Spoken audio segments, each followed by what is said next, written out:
Hey guys, welcome back to the latest part of my 24 scale hurricane build. So this part, we're going to do the fun part, we're going to do the painting. So I'll tell you right now, I painted already, and I decided not to go with the mask set. I went with the decals, and I'll kind of explain that a little bit later on. But we do put down the 3-tone camo, the underside, and the 2 camo colors on top, and do some post shading as well as some pre-shading shadow coats. So let's go ahead and get started.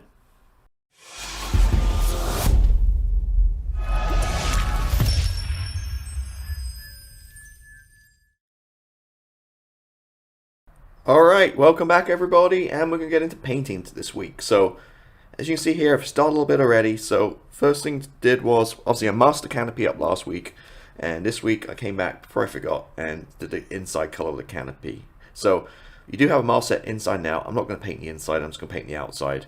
And what we use, H312, the interior grey-green, which we use the whole cockpit tub and all the internal parts. So spray that on over the nice thick coat, not too thin because I don't want to kind of bleed through the mask. So spray that on over the canopy glass, and that's the first step. And then now we're going to start and put a priming coat down. So primer is going to be, as always, Mr. Surface of 1500 black, mixed 50-50 with some form of lacquer thinner. Now I have done, looking at the camera here, I've done the underside already, just in interest of time, and now we obviously just need to do the upper side. So I'm going to spray that. Once I've done that, I'm going to come back and do a shadow coat, which will be white, and I'll kind of show you basically what I do with that. But what it means is I'll just break up the black by spraying inside all the little panels and stuff, real messy, just to break it up and create a pre-shading effect for the paint goes on top. So that's what we got game plan with that. Let me kind of pull in the decals and stuff and kind of talk you through the game plan. So the decals on the kit weren't great with mine, a little bit yellow, they weren't fantastically good. So I've got the Tech mod, and we're going with this scheme right here. Very beautiful looking, and this is RAF Peterhead 1944, so up in Scotland, it's like Polish, and there we go. So it's this one we're going with, and on the back here, actually I've got it, you can see basically medium sea grey underside, ocean grey and dark green upper camo. And there's a few like the sky band, and we painted already sky spinner. So that's what we got going on. We're going to do it in. We're going to use the letters WC and F and the numbers and stuff on this sheet, but we're actually going to paint the roundels. Something I've never done before too. So I've also got the Montex mask set, which you saw from last week, and this is what we use to mask the canopy. But also we've got in here all the masks. And it's actually a good value as well. This is also very expensive, and not pretty much the same price you pay for like an Edward mask. So here's you got your canopy mask we used already, and some for the lights. And then you can see like the colour here, we've got the various markings. Obviously we got on this one we got an O and a B, or a 0 and a B. But we need different letters on my one, so we're going to have to use the decals for those. But everything else we're going to use. It's being 24 scale, you can see the size of the roundel here. So we're going to use these die cut masks, and again we'll talk about it when we get there. Obviously we've got to get the paint down first. So that's kind of just introducing what we've got going on today and what we've got coming up. So I'm going to clear us away, I'm going to get that priming coat put down, let it dry, and then I'll come back and kind of show you where we're at. Alright, we're over at Spray Booth. So here she is, all primed up, looking good, no problems at all. And we did use quite a lot of primer, as you expect with an aircraft this size. So what we're going to do now is we're going to create the shadow coat. So taking my white, just regular Tamiya XF2, we're just going to spray on, you'll see in a minute, just a messy, just get all center panels and just really break this big black kind of block up. A couple of points to here, my airbrush I always use is my PS274 today, Pro Comboy, love it, 0.3 needle. And even though we've got a spray booth and extractor going, still going to wear a mask. You should always wear a mask anyway, and especially when a big area like this, it's a lot of stuff getting sprayed around and particles and stuff. So I also have nitrile gloves, but I just prefer to wear good old dishwashing gloves, just because they're really easy to put on and off, and you can reuse them. So better for the environment, I guess. But I really like using these ones. And let me put my mask on, and we'll get going.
Alright, so the shadow coat is dry. And what I did was, as I always do, I'm looking around, I've got an old sanding sponge. It's very worn, not too much kind of grit left on it. And what I do is I just literally rub all over the paintwork everywhere, and it really makes it polishes up and gets a nice smooth coat for your paintwork. So I do this between each layer. Now, if you feel it, like I've done this already, but when you feel it, you might find like some rough patches as you feel it, and that's where the paint, you know, especially around the ring roots and stuff.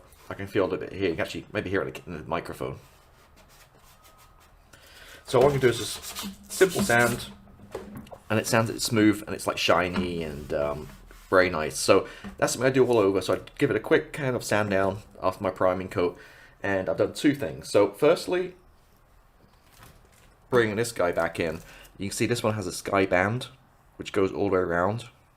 So I've gone ahead and sprayed that first. So I figured, hey, let's do it first, mask it, and then we just paint over the top of it. So a little thicker than I need to, but obviously I just want to make sure I cover myself when I mask it. So again, painted the band all the way around. Sky, which is Tamiya 21. Now this is, for me, it's a little bit kind of fleshy and a little bit kind of dark for my liking. So I added a drop of white, as I did with the spinner, just to kind of lighten it back a little bit, so it's more muted. Because yeah, for me, it looks okay on the cap, but when you open it up, it just looks a little, I don't know, too skin color, kind of like for my liking. So lighten it off, and the only other thing I did prior to, before we start the paint is on the undercarriage, the old LP11, which is plain silver. We've used this for the whole way through the build, for all the metallic, you know, for the gear and stuff. And what I've done is I've painted in this area right here. So I'm now going to go ahead and mask it off, stick some foam. Now the old packing foam you get is perfect. Cut it down, stick it in here, mask all that area off, and then we'll be ready to paint the underside with the medium. Is it medium sea gray? Yeah, medium sea gray. So you also need to mask the band and mask this bit, and I'll paint the bottom.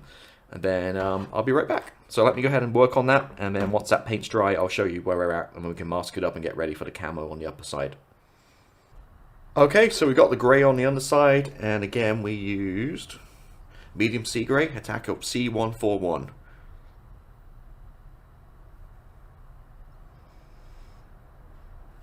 Went down, no problem at all. Got on the other side again, didn't hose it on, so you can see that pre-shading coming through, hopefully on the camera, where we did the shadow coat, hopefully you can see on the wing there in particular.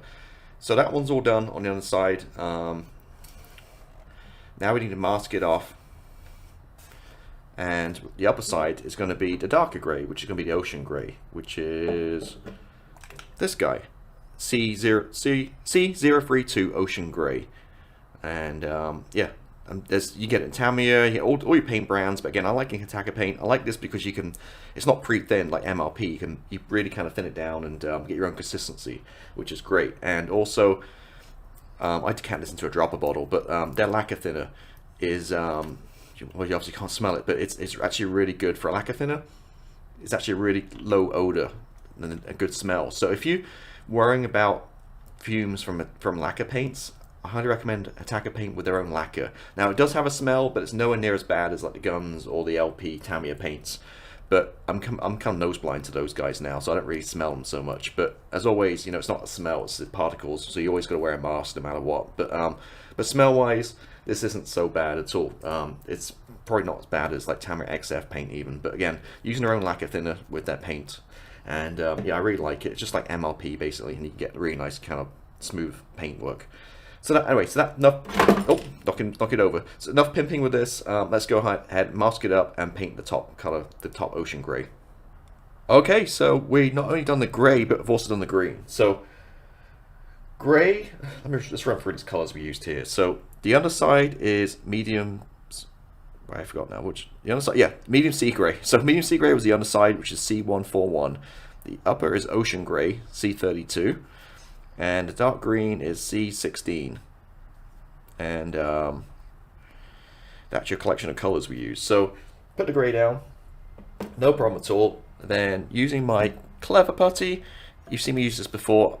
I really love this product for camo. A lot of people don't like it. I think it's, we'll talk about it in a minute, but I think it's they're using it wrongly. So you can buy this from something like Mk.IIc, I think, or AK. same product, and then put their sticker on it and be 3 times the price. Go to someone like Amazon and you get this really cheap, excuse me, and what it basically is, self levels, but it's like this putty stuff. And it just stretches. Like, so you break a piece off, then I kind of stretch it out to like a sausage kind of thing, and then I just move it around, you know, my camo where I want to spray it. Place it down, whatever, you know, stick it down, spray it, and then the key with this is you take it off right away. You don't leave it on overnight because it self-levels. That's where people go wrong with this stuff. So what you can do, especially lacquer paint's dry, you know, in minutes.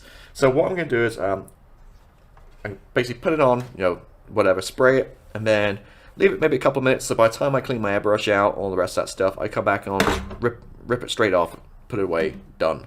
And that's how I use it, and I really like it. And if touching up and stuff, again, just areas, I just move it around and just spray inside it, and I get this effect. So this is kind of how we're looking. So the gray's looking really good with a pre-shading, but the green, I just want to add a little bit, few more tones to it. So what I'm going to do with the green is I'm just going to add a drop of probably flesh, like a flesh color, because that's really good for like green to kind of, or yellow or flesh are really good for green to kind of like lighten it off. If you have white, it's going to bleach it a little bit too much for what I want. So I'm just going to add a little bit touch of flesh, a little bit of green, and just hit the inside, various parts of the panels and stuff, just to kind of break that up and create some kind of worn effects and some weathering and stuff. So I'm going to do that. Also, I'm going to mask up the fronts here on the leading edges and paint the yellow. We don't have decals with this one, but paint will look way better anyway. So I'm just going to paint, you know, normal yellow, just mask it up, and just paint the strips along the front here as well. So I'm going to do that, get that wrapped up, and once that's done, we can kind of talk about the masks and again painting on the roundels and stuff. Alright, so we've painted it, and I switched camera angles so you can actually see it better, and here she is, all done and looking pretty cool, I think, if I do say so myself. So what have we done here? So we obviously did a camo, came back with some post shading. So I talked already about the green and a little bit of flesh, which is Mk.IIc F15, I think it is. And with the grey, being a grey colour, just add a little touch of white. And again, just add a little bit of tonal differences. You can see that, just kind of break it up. Because this is a big aircraft. We don't want a toy. It's a glossy kind of green and grey. We want to kind of break it up and weather it. So obviously we're going to add a panel line wash, which will make a huge difference to this. Really kind of, when you have camo colours, it looks pretty stark. But once you get that panel line wash on it, brings it all together, I find. It makes it look a lot nicer. So next week it'll look a lot better. So yeah, I was going to go ahead now and put the masks on, the Montex masks, and paint the roundels. But looking at them, I put some on the bottom to see how they went. And actually pretty good. So I actually went ahead and put the decals on. I'm actually going to go to decals. I've got beautiful decals, color-wise, but they were a little bit thick. So I did have to try a couple of coats of Micro Sol, the red one. And it worked okay, but to really kind of get it to get round, you see the rivet detail through it and stuff, I had to come back with my Alien's Blood heavy-duty silver set. I don't use this very often, but I added that on, and I think it really did make a little bit of a difference to kind of bed this down. So when you glance at it in the light, you can see the rivets through it, so it looks more painted. Yeah, so there we go. So going with the decals instead, I got this whole set. I thought, might as well use them, save the mask for another day. So we're going to use the decals, which we'll do next week. So yeah, that's how we go. Oh, obviously took the masking off, so we you can see now we've got that band we painted beforehand, and also masked up the yellow on the front. Pretty straightforward, and just sprayed the yellow on. So we're fully done, and there she is. Took that out, so took the foam out, so you can see the silver parts. Didn't put a clear coat down for the decals, just because you just lack of paint. It's nice and smooth, not rough, and it went down no problem without the clear coat on. So that's what we got going on. So I'm not going to bother clear coating the rest of it. So we'll be back next week, and we'll get the decals on and start weathering it. So thank you as always for watching. Hope you found this one interesting, and I'll see you next week. Bye.